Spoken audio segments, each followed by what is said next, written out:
Imagine this, a sitting US president fires the Federal Reserve Chair for not cutting rates fast enough. On paper, that should mean interest rates and mortgage rates drop like a stone, but in reality, the exact opposite could happen. Today, we are unpacking why firing a Fed chair could send mortgage rates up and how it will impact property investors like you and me. On the surface, it sounds simple. Trump wants interest rates to drop because, well, he's a businessman and he believes that low rates will keep the party going. Jerome Powell doesn't want to cut rates because inflation is still above the Fed's 2% target rate. Dropping prematurely will spur inflation, causing cost of living to spiral out of hand. So now Trump wants to replace him with someone else who will slash interest rates. If the Fed cuts short-term rates, the logic says mortgage rates, which are also interest rates, should follow, right? Well, things might not turn out the way Trump wants. Here's the catch. Before we begin, we need to understand the basic principles of the Fed. It also acts independently and free from political pressure. And should one worry about threats to the Fed's independence once you're gone? So our independence is a matter of law. Congress has, in our statute, we're not removable except for cause.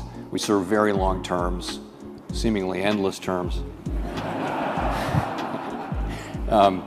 So we're protected in the law. So, Congress could change that law, but I don't think there's any danger of that. Fed independence has pretty broad support across both political parties and in both sides of the Hill. So I think that's not a problem.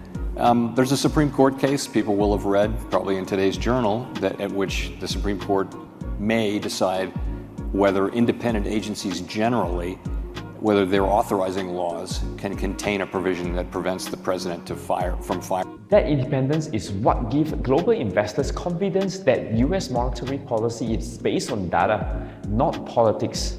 So if a president can fire the Fed chair for not cutting rates quickly enough, it's like telling investors around the world that, oh, the US central bank is now just another political tool, and that doesn't sound assuring. When investors smell political interference, two big fears kick in. Decision might flip-flop with politics, not data. A politically controlled Fed might keep rates too low, too long, sparking inflation. What do nervous investors do? They sell US government bonds, also called treasuries. And when bond price drops, yield goes up. This was what happened a few months ago when bond vigilantes gave Trump the ultimate finger. This is the key.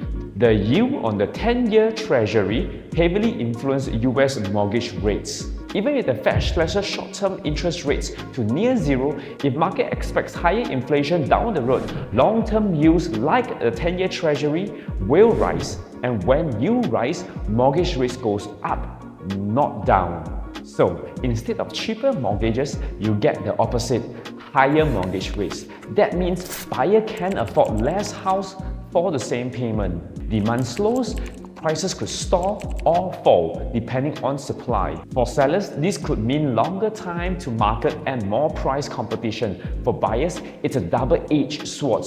Higher rates make financing harder but will lead to less competition and likely lower purchase prices. So what do you do now as a property investor?